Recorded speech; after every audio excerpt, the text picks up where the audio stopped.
हे प्यारे मित्रों, माताओं, बहनों, बुजुर्गों एवं प्रिय अनुजों, आप सबका एक बार फिर कोटि कोटि वंदना और स्वागत है। हे प्यारे मित्रों, मैं हर रोज आपसे एक ही बात पे जरूर कहता हूँ कि अपनी रीढ़ सीधी रखें,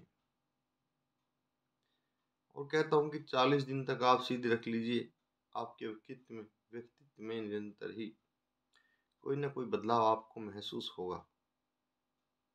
ये निश्चित वाली बात है। आज हम इसी चीज पे प्रकाश डालेंगे थोड़ा, और थोड़ी बारीकी से, क्योंकि आप भी सोचते होंगे क्यों कहते हैं, ये रोज क्यों कहते हैं।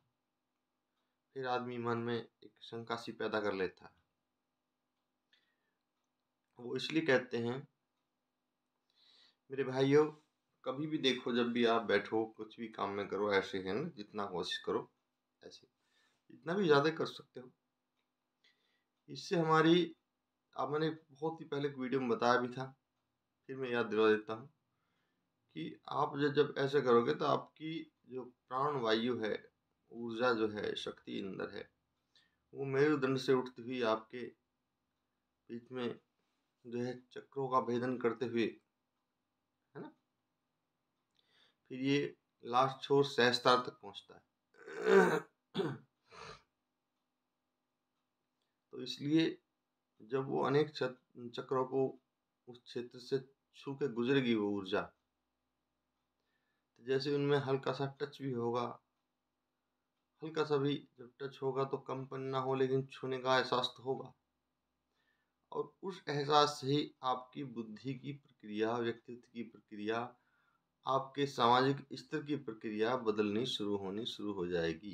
देख लेना आप, आपका व्यवहार मृदु हो जाएगा, आपकी भाषा बहुत प्यारी होने लगनी शुरू हो जाएगी, आपका विरोधाभास समाज में कम होना शुरू हो जाएगा, आपका मान सम्मान समाज में बढ़ना शुरू हो जाएगा, आपके धन में बरकत होनी शुरू हो जाएगी, आपकी बीमारियां कम होनी शुरू हो जाएगी, या जितनी होनी चाहिए उतनी नहीं होगी, उससे कम में होकर रह जाएगी, है ना। बहुत से ना प्रेजेंट में बहुत ज़्यादा कैंसर या कोई एक्सीडेंट या इस चीज़ हो जाए, तो उससे पहले से कम होगी, कि उस आपका जो एनर्जी जो चक्र है उसमें आप जो अंदर से आपको सपोर्ट करने लगा है, इस क्रम से।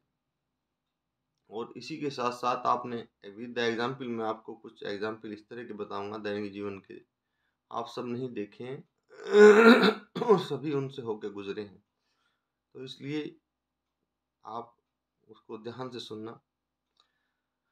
आप क्लास में जब बचपन में बैठते थे तो टीचर पहले चेयर पे बैठते थे ऐसे सीधे, आपने देखा भी होगा। अब तो शायद लग्जरी चेयर, कैसी चेयर बननी शुरू हो गई, पहले प्लास्टिक की ये लकड़ी वाली चेयर होती, सीधे बैठने पड़ता था। तो टीचरों की हड्डी सीधी होती थी। उससे पहले जब वे स्टूडेंट लाइफ में थे, टीचर बनने से पहले, तो आपने देखा होगा तब भी रीढ़ सीधी का बहुत महत्व समझते थे लोग। और आपने देखा होगा टीचर का व्यक्तित्व समाज के और व्यक्तित्व से शांत, सौम्य, शांत भी, सौम्य भी, आकर्षक भी। भले ही उसकी शक्ल कैसी हो इससे मतलब नहीं, लेकिन उसकी आवाज़, उससे आकर्षण मिलेगा। उसके साथ आप समय कुछ गुजारोगे, आपको ना घृणा होगी ना क्रोध आएगा, आप देख लेना। और बल्कि सम्मान की दृष्टि बनेगी टीचर के प्रति। ये कमाल है उसके, ये कमाल है उसके सीधे बैठने का। तो देखो कितनी तुम्हें मैं बड़ी बात बता रहा हूँ। अब फिर आपने देखा होगा पहले जो बनिया होते थे, अब तो पता नहीं क्या करते हैं, तो बड़ी बड़ी शॉप पर रिवॉल्विंग चेयर लेके बैठते हैं। लेकिन पहले थला होता है, थला बिछाते, कपड़ा, एक थला बनता था, जमीन के ऊपर बनाते, मिट्टी का ईंटों का चबूतरा सा, उस पर थला बोलते थे, उस पर अपना जो है कपड़ा बिछा लेते थे, और उस पर ऐसे पालथी मार कर रीढ़ की हड्डी सीधी करके ऐसे बैठते थे। हमने खूब देखा है, खूब हमने देखा है। ऐसे बैठते थे। तो उन लोगों का व्यक्तित्व भी अलग था। देखो, तुमसे ही व्यापार करके लाखों रुपए कमा लेते थे भी।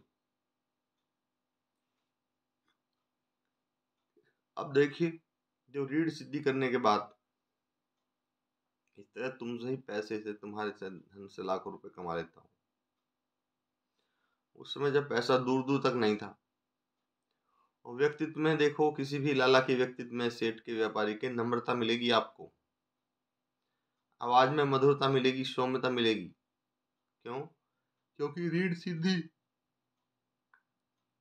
लंबे टाइम रहने से उसकी जो ऊर्जा मेरुदंड से होते हुए, मूलाधार से होते हुए, मणिपुर इत्यादि में जाते हुए, सहस्त्रार तक पहुंचते हुए सब चक्रों को छू कर निकलती है।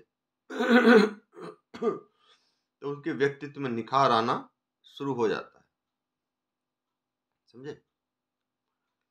अब जो है, इसी के साथ आप देख लेना, पहले हमारे बुजुर्ग भी जो समाज में ज्ञानवान प्राणी होते थे, उनकी रीढ़ अक्सर वे गांव के सरपंच,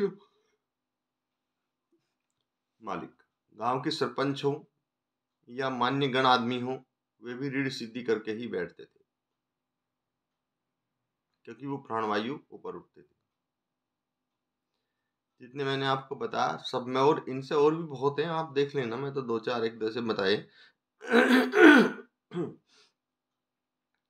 और हमारे बुजुर्ग भी ऐसे ही बैठते थे पहले, खूब मैंने देखा। लेकिन अब एक सिस्टम और देखो, जो रीढ़ की हड्डी सीधी करके नहीं बैठता है, एक पहचान मैं और बताता हूँ, उसकी आध्यात्मिक जो है ऊंचाइयां कम होती है उसके मुकाबले जो रीढ़ सीधी करके बैठता है। देखो कितनी, तुम्हें एक बहुत बारीक में परीक्षण बता रहा। जो रीढ़ की हड्डी सीधी करके बैठता है, उसकी ऊंचाइयां आध्यात्मिक ज्यादा होती हैं, बारीकियों का ज्यादा उसको ज्ञान हो जाता है।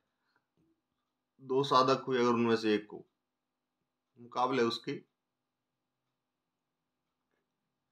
जो ऐसे झुकता है ना, जो ऐसे झुक के बैठता है, उसके मुकाबले जो ऐसे तन के बैठते हैं, उनकी आध्यात्मिक ऊंचाइयां ज्यादा होती है।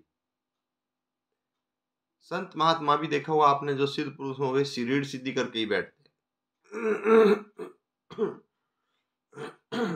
वही सिद्ध योगी होते हैं। आपने बहुत से तपस्याग्रत संतों के फोटो देखे होंगे, ऐसे बैठे होंगे, ऐसे। वे ऐसे क्यों? वे ऐसे ही बैठ सकते थे। वो ऐसे क्यों? क्योंकि रीढ़ की हड्डी सीधी होना अनिवार्य है, ताकि आपकी प्राणवायु जो ऊर्जा है, ये सब चक्रों का भेदन करके सहस्त्रार तक पहुंचे,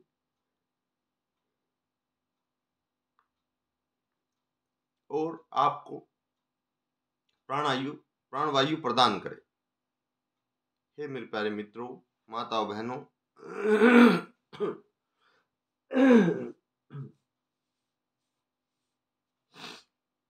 हे मेरे प्यारे मित्रों, माताओं, बहनों, इसलिए अपने व्यक्तित्व में बदलाव अगर आप लाना चाहते हैं, तो निश्चित करके देखिए।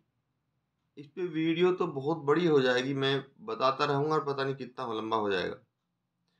इसी माध्यम से मैं कुंडली जागरण की व्यवस्था भी आपको बताऊंगा, और आप हैरत में पड़ जाओगे। एक मैंने कभी देखना पुरानी वीडियो में बताया था कि किस तरह कपड़ा डाल के आप ऐसे बैठ जाओ, इसमें किस तरह जितनी जल्दी पसीना आता है उसमें कितनी जल्दी आ जाएगा, इसमें ऐसे बैठने से आगा ही नहीं। और रीड करके बैठे तो फौरन आप थोड़ी देर में पसीने में नहा जाओगे, 10 मिनट के अंदर अंदर। आप देख लेना। इसी के माध्यम से मैं कुंडली जागरण तक आपको पहुंचा सकता हूँ। ऐसी बात नहीं कि जो प्रैक्टिकल का रास्ता चुना है वही मैं आपको बता सकता हूँ, और आप देखना पहुंच भी जाएंगे। लेकिन अब समय ज़्यादा हो गया है, फिर किसी दूसरी वीडियो में आपको बताऊंगा, क्योंकि फिर लंबी वीडियो देखने में बड़ी दिक्कत हो जाती है। इसलिए आपको अभी आप सबको करबद्ध करना।